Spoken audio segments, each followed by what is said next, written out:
Prime Minister of Canada Justin Trudeau making a formal apology to individuals harmed by the so-called gay purge in Canada.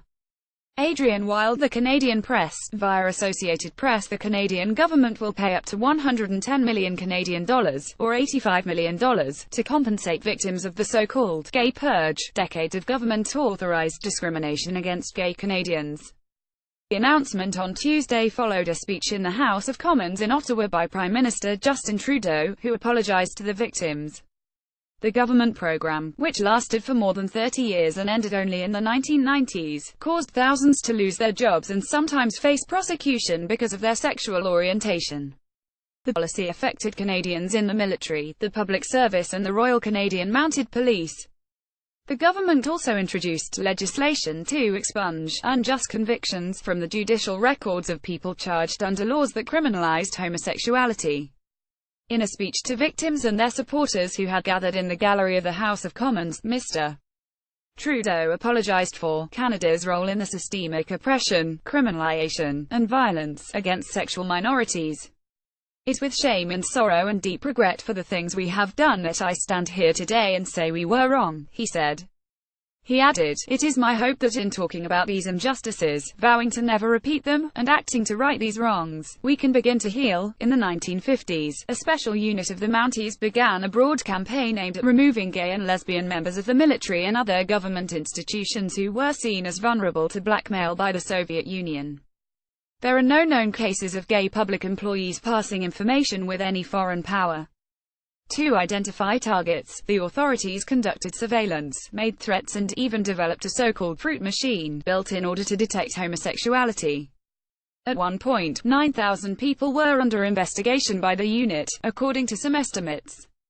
Although Canada partially decriminalized homosexual acts in 1969, the program continued until 1992, ruining tens of thousands of lives, as gay people endured shame and punishments ranging from the loss of security clearance and jobs to imprisonment for gross indecency and physical abuse. In some cases, lawyers for the plaintiffs said, some gay women were raped by men who told them it would correct their sexual orientation. Some of the victims are believed to have committed suicide after their careers were destroyed. Mr. Trudeau's apology and his government's historic settlement, which gay rights advocates hailed as unprecedented anywhere in the world, are the latest steps in a review begun last year by his Liberal government to address the devastating impact of the discriminatory program. "It's something we can be extremely proud of in Canada," said R. Douglas Elliott, the lead lawyer for the plaintiffs in the lawsuit. "At a time when America is going backward and trying to reintroduce discrimination, we are moving forward and facing this historic injustice, making reparations to the victims and an unshakable commitment that this discrimination will never be repeated." The settlement, which totals 145 million Canadian dollars, will allow surviving victims who faced government retaliation between 1962 and 1996 to claim compensation, Mr.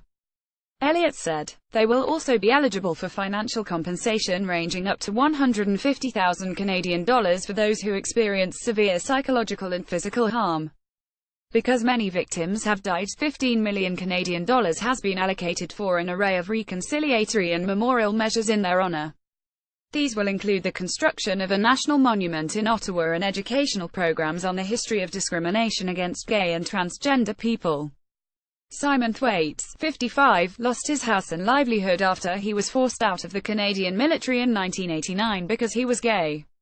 He said his excitement over the settlement was tempered by the trauma he has endured for decades. "It's a great step, but you can't take away the hurt and damage in one day," Mr. Thwaites said. A version of this article appears in print on November 29, 2017, on page A10 of the New York edition with the headline "Purge Victims Will Receive Reparations," Canada says.